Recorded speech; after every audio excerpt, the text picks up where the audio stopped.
Good morning. As this is about trading, but this is a different kind of trading.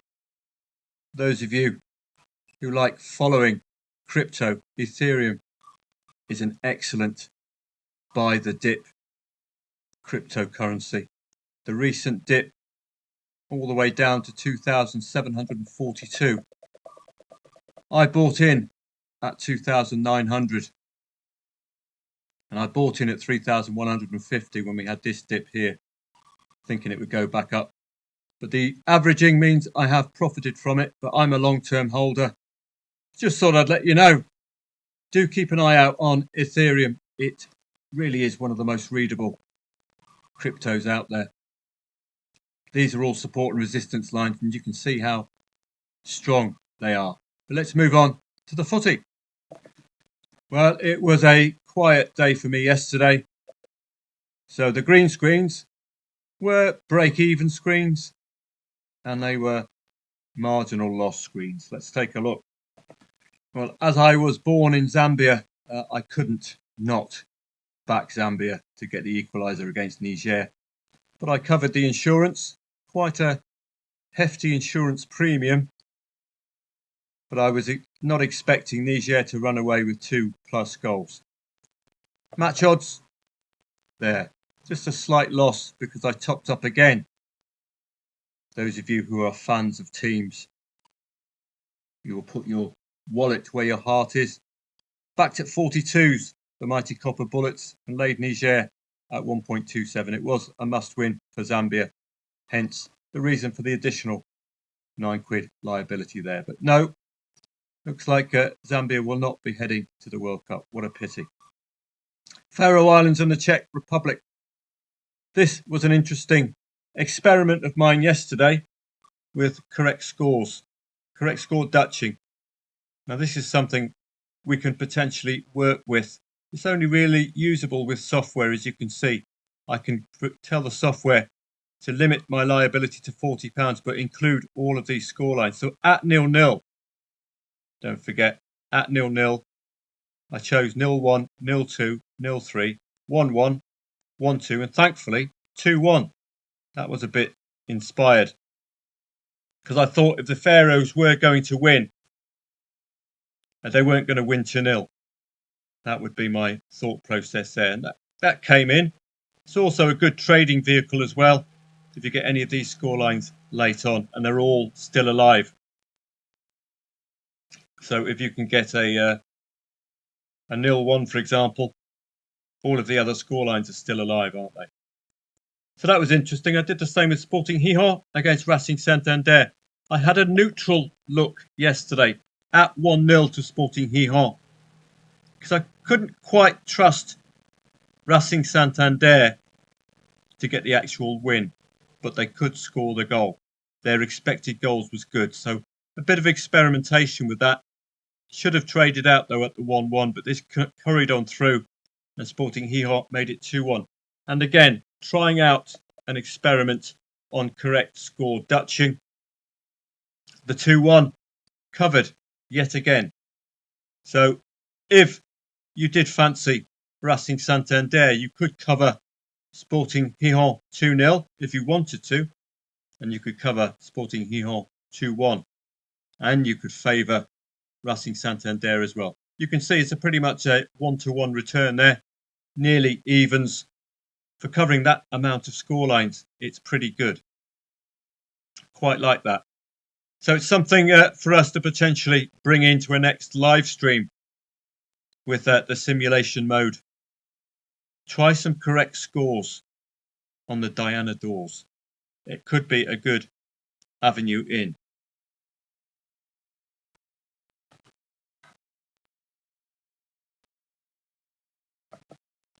Elsewhere yesterday, were there any real other trading angles? Chad and Central Africa, I think it should have been one where I laid that late 2-2. It was such a competitive match. Indeed, with Central Africa 1-2 up, you could have arguably laid Central Africa if you trusted the in-play stats, because Chad were all over them. So missed opportunity with Chad and Central Africa there. Elsewhere, looks like the favourites all delivered, and again, just under delivering on market expectation. 1.27 and 1.3 normally suggests 3-0, 3-1, any other home score. So the market is grossly overestimating the potential scorelines of these teams, consistently so as well. Well, I thought Scotland had cocked it up when I saw 1-1 come up on my screen, but no, thankfully, that Belarusian goal was disallowed. But 2-0 became 2-1, a little bit too close for Cork. Poor old Greece. I don't think this went 1-1. If Greece are going to be conceding 3 goals against a lower ranked team like Scotland, then what chance have you got against the red hot Rasmus Højlund as well? So, yeah, the job was done in the first half. It's a pity to see Greece out. They've got such potential. The youngsters are very, very exciting, but quite obviously the manager is incapable of organising that defence, that's for sure. Conceding 6 goals in 2 World Cup qualifiers, not good enough. Elsewhere, nothing much else from a trading perspective. Romania and Austria, arguably a must-win for the Romanians. If you still went with the market, you could have covered that insurance as ever and looked at an Austrian equaliser, but must-win territory. Finland, I'm afraid, with Netherlands nearly as good in their expected goals as Norway. They will do the damage and do it quickly. First half, and it was done and done. Spanish La Liga 2, no real plays from me yesterday because I don't really know the teams that well. A couple of 0-0s and a couple of 1-0s, so it's not exactly a goal fest yesterday in La Liga. Looking on to today.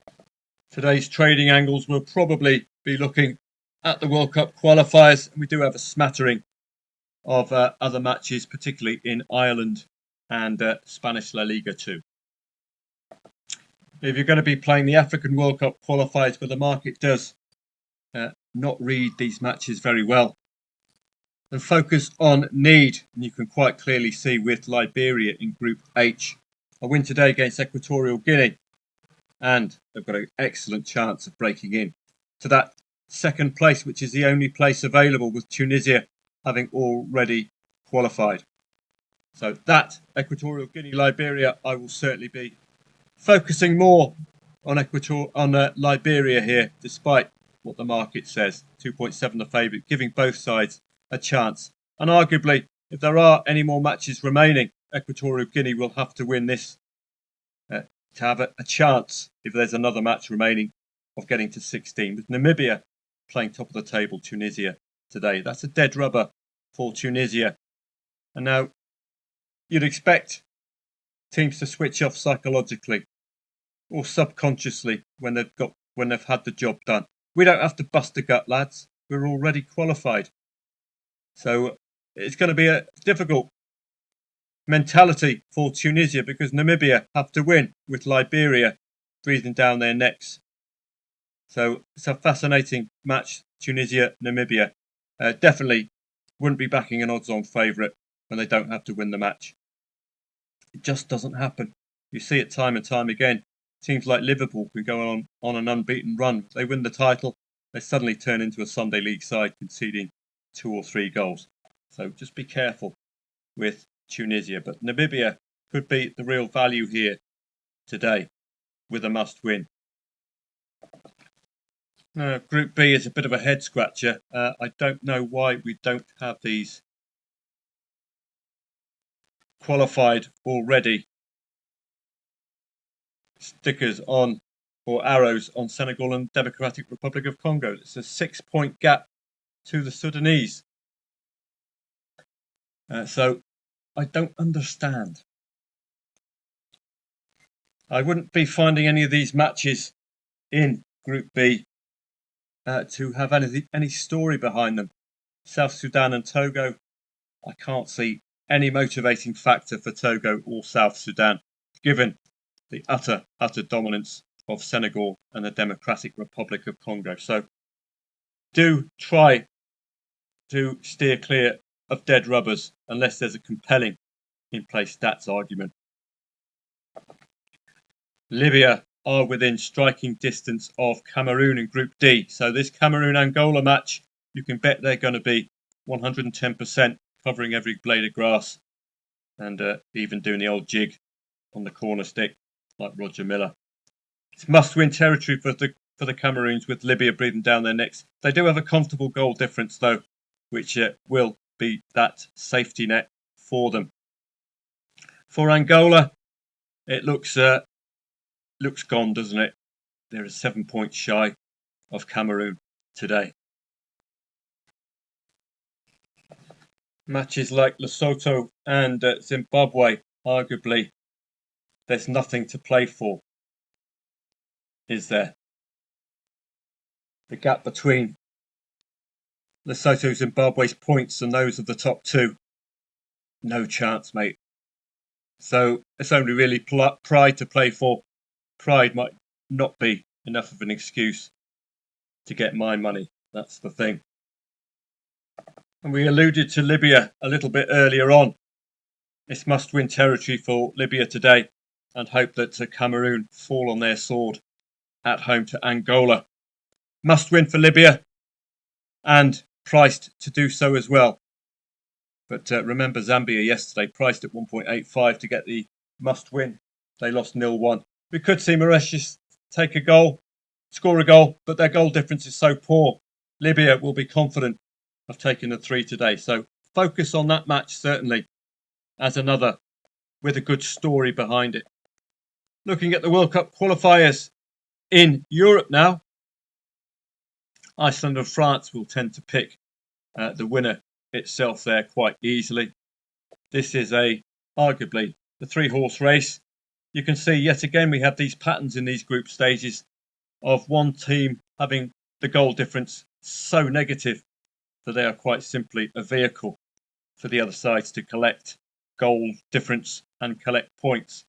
Iceland, though, bang in contention if they can upset the odds at home, park the igloo, then they've got a really good chance. If they can do what the Faroe Islands did yesterday, then who knows? France have had their troubles against minnows.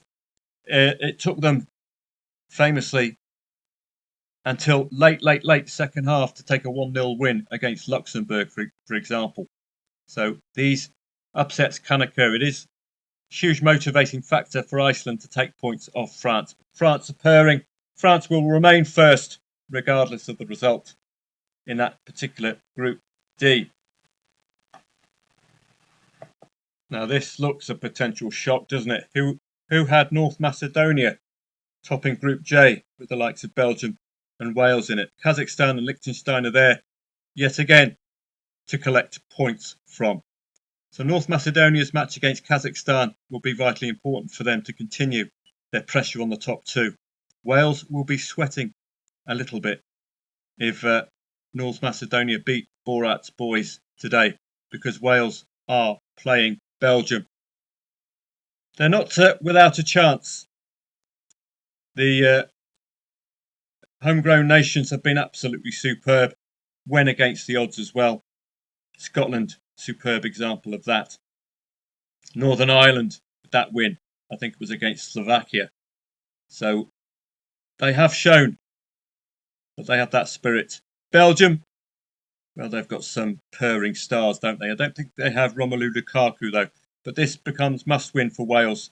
So the complexion of the match will change. It's not going to be as per your logical expectation that Belgium are just too good and are much better ranked.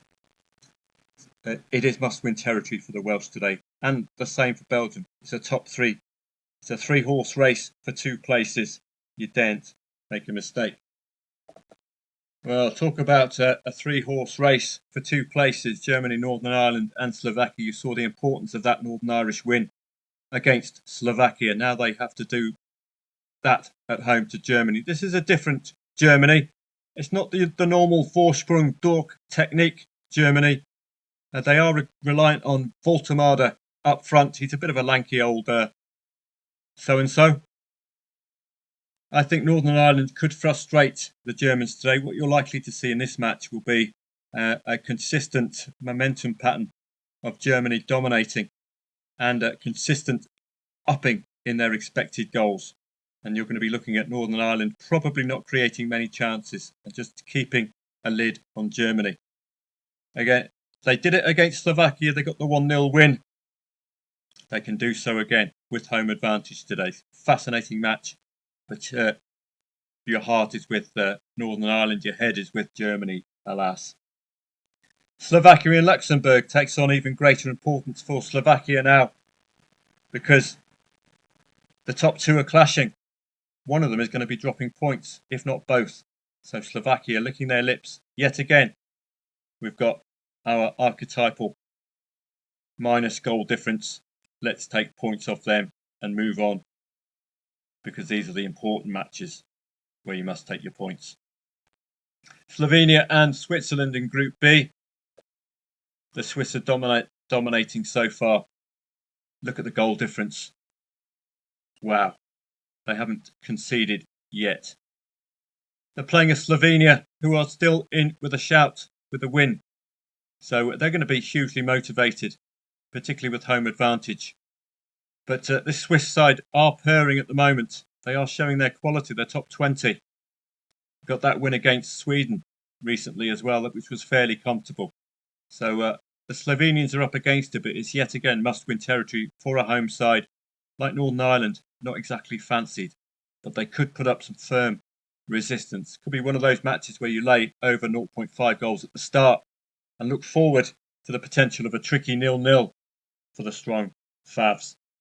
Sweden against Kosovo. Well, if they've got any chance, given second place is on such a low points tally, then it's must-win territory for the Swedes. Got to take points off Kosovo, otherwise Kosovo with a win could be starting to run away with second place. So must-win territory for the Swedes today. It's all must-win territory throughout, isn't it? Ukraine, with Iceland breathing down their necks. This, when you're gifted a match against a -8 goal difference side, you've got to take the win. Simple as that. Elsewhere in Ireland, we've got the Irish Premier Division and First Division. Let's just take a quick walk through these. I've got to keep the video under 20 minutes. Both teams to score is an obvious play with the head-to-heads. With Shelbourne, I think only one loss since the 23rd of June. I'd be favouring Shelbourne here, with a potential both teams to score. But with both teams having 31% overs, you would be looking at that 1-1 resurrecting itself again. Cork City for me, more layable if leading. Finn Harps against Kerry. 4 consecutive defeats now for Finn Harps, but given a shout here to end that horrific losing run, conceding 3 goals in each. Got a good chance because they've only lost one match, home and away, against 7th and lower. And Cordoba against Cultural Leonesa. I think Cordoba's odds are a bit too short for me, because Cultural Leonesa could have momentum coming into the match. Momentum of 2 consecutive away wins and 2 consecutive clean sheets. So that's it for today. Got to keep the videos under 20 minutes, says Mr. Instagram. So that's what I'm trying to do here. Do sign up for the e-letter if you'd like. The links are in the description. You get free Premier League research with expected goals, research, analysis as well for all Premier League matches every weekend. Plus some tips and tricks as well. Look forward to seeing you. And I'll see members of footballtradingprofits.com potentially today. Once the early kickoff is on. It is generally my day off, but it's a quiet one and there is some interesting football, so I might pop on if I find a play or two. Have a great day.